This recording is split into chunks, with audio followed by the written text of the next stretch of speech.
नमस्कार। आज की हमारी इस चर्चा में हम रसायन विज्ञान की एक बेहद दिलचस्प दुनिया में गोता लगाने वाले हैं। ये दुनिया है धातुओं और अधातुओं की, यानी मेटल्स और नॉन मेटल्स की। देखिए, हमारे आसपास मौजूद हर एक चीज इन्हीं से बनी है। इनके काम करने के कुछ एकदम पक्के सख्त नियम हैं। लेकिन मजे की बात तो ये है कि कुछ ऐसे बागी या विद्रोही तत्व भी हैं जो इन नियमों की बिल्कुल परवाह नहीं करते। अब जरा इस बारे में सोचिए। क्या कोई कल्पना कर सकता है कि सिर्फ 1 ग्राम सोना, मतलब एक छोटे से मटर के दाने से भी कम, उसे खींचकर 2 किलोमीटर लंबा तार बनाया जा सकता है? जी हाँ, पूरे 2 किलोमीटर। ये कोई जादू या साइंस फिक्शन नहीं है, बल्कि ये धातुओं का अपना एक वास्तविक भौतिक गुण है। और सच कहूं तो यही वो बात है जो इस विषय को इतना अद्भुत और चौंका देने वाला बनाती है। तो आज हम जिन मुख्य चीजों पर बात करेंगे वो हैं तत्वों का एक छोटा सा परिचय, उनके भौतिक नियम, उन नियमों को तोड़ने वाले कुछ दिलचस्प अपवाद, उनकी रासायनिक प्रतिक्रियाएं और आखिर में सक्रियता श्रेणी यानी रिएक्टिविटी सीरीज। चलिए शुरू करते हैं। तो सबसे पहले बात करते हैं तत्वों के परिचय की, जिन्हें हम दुनिया के निर्माण खंड या बिल्डिंग ब्लॉक्स भी कह सकते हैं।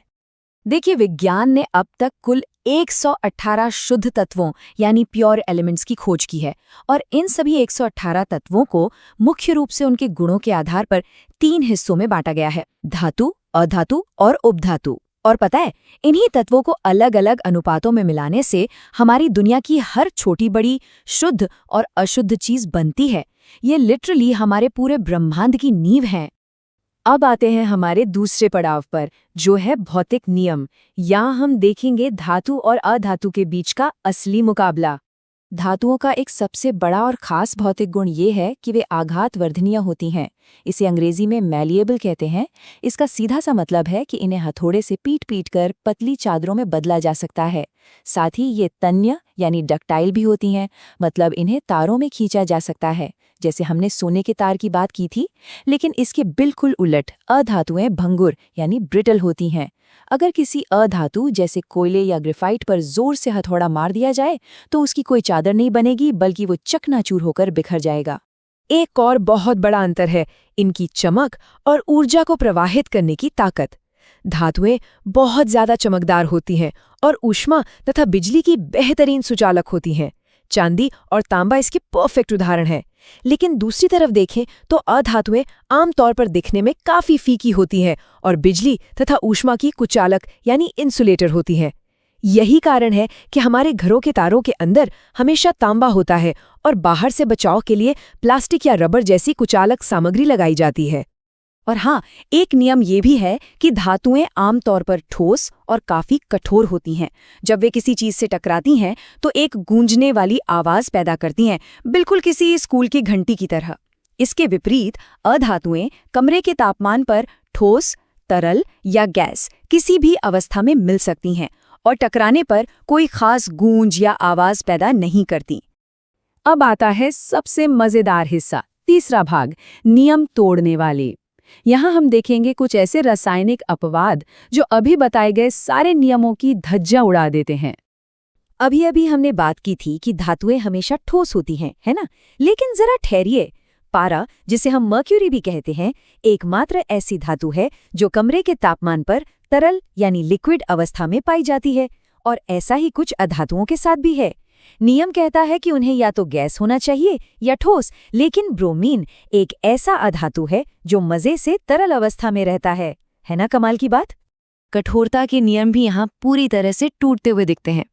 धातुएं कठोर होती हैं, लेकिन सोडियम और पोटेशियम ये इतने मुलायम होते हैं कि इन्हें आसानी से एक चाकू से काटा जा सकता है, बिल्कुल किसी मक्खन के टुकड़े की तरह। और दूसरी तरफ अधातुएं आमतौर पर फीके होती हैं, लेकिन आयोडीन एक ऐसा अधातु है जो बिल्कुल किसी चमचमाती धातु की तरह शानदार चमक दिखाता है। और अगर सुचालकता की बात करें तो कार्बन के अलग अलग रूप तो सारे नियमों को ही पलट देते हैं। नियम के हिसाब से अधातुएं बिजली और ऊष्मा की कुचालक होती हैं, लेकिन कार्बन का ही एक रूप ग्रेफाइट, जो कि एक अधातु है, बिजली का बहुत शानदार सुचालक है। और कार्बन का ही दूसरा रूप हीरा ऊष्मा का एक बेहतरीन सुचालक है। सच कहूं तो प्रकृति के ये अपवाद विज्ञान को इतना रोमांचक और रहस्यमय बनाते हैं। चलिए आगे बढ़ते हैं अपने चौथे भाग की ओर, रासायनिक प्रतिक्रियाएं, यानी अब हम एक्शन मोड में आ गए हैं। रासायनिक प्रतिक्रियाओं का एक बहुत ही आम और महत्वपूर्ण रूप हवा में मौजूद ऑक्सीजन के साथ होता है। जब कोई धातु हवा की ऑक्सीजन के साथ रिएक्ट करती है तो वो धातु ऑक्साइड या मेटल ऑक्साइड बनाती है। और मज़ेदार बात यह है कि जब ये मेटल ऑक्साइड पानी में घुलते हैं तो आमतौर पर एक क्षारीय यानी बेसिक प्रकृति का घोल बनाते हैं। हालांकि हर जगह अपवाद होते हैं। एल्युमिनियम और जिंक जैसे कुछ धातु ऑक्साइड उभयधर्मी या एम्फोटेरिक होते हैं। इसका मतलब है कि वे अम्लीय और क्षारीय दोनों तरह का व्यवहार कर सकते हैं। वे परिस्थिति के हिसाब से ढल जाते हैं। और अब हम पहुंच गए हैं अपने आखिरी और सबसे दिलचस्प हिस्से पर, सक्रियता श्रेणी, जिसे हम एक रासायनिक कक्षा भी कह सकते हैं। इन रासायनिक प्रतिक्रियाओं को समझने का सबसे आसान तरीका है कि इन्हें एक स्कूल के क्लासरूम की तरह देखा जाए। क्लास में कुछ छात्र बहुत शांत होते हैं और कुछ बेहद अति सक्रिय या हाइपर एक्टिव। सक्रियता श्रेणी मूल रूप से धातुओं की एक ऐसी ही लिस्ट है। इसमें धातुओं को उनकी रासायनिक प्रतिक्रिया करने की क्षमता के आधार पर ऊपर से नीचे एक क्रम में लगाया गया है। जो सबसे तेज रिएक्ट करते हैं वो इस लिस्ट में सबसे ऊपर बैठते हैं और जो कम रिएक्ट करते हैं वो सबसे नीचे। इस लिस्ट में सबसे ऊपर यानी हाइपर एक्टिव बच्चों की जगह पर पोटेशियम और सोडियम जैसी अत्यधिक सक्रिय धातुएं होती हैं। फिर बीच में जिंक, आयरन और लेड जैसी धातुएं आती हैं जो औसत दर्जे की प्रतिक्रिया करती हैं, मतलब न बहुत ज्यादा न बहुत कम। और सबसे नीचे आती हैं चांदी और सोने जैसी धातुएं, जो क्लास के उन सबसे शांत बच्चों की तरह होती हैं, जो चुपचाप बैठे रहते हैं और आसानी से किसी के साथ कोई प्रतिक्रिया नहीं करते। तो यहाँ सबसे जरूरी बात यह है कि सक्रियता का ये स्तर ही तय करता है कि कोई धातु प्रकृति में कैसे बचेगी। स्रोत बताते हैं कि पोटेशियम और सोडियम इतनी हिंसक और तेज प्रतिक्रिया करते हैं कि अगर इन्हें बस ऐसे ही खुले में छोड़ दिया जाए तो ये तुरंत हवा से रिएक्ट करके आग पकड़ लेते हैं। जी हाँ, सच में। इसीलिए इन्हें हमेशा मिट्टी के तेल में डुबोकर सुरक्षित रखना पड़ता है, जबकि दूसरी तरफ सोना खुले में सदियों तक बिना खराब हुए सुरक्षित रह सकता है। इस पूरी चर्चा के अंत में जरा इस बेहद दिलचस्प बात पर विचार कीजिए।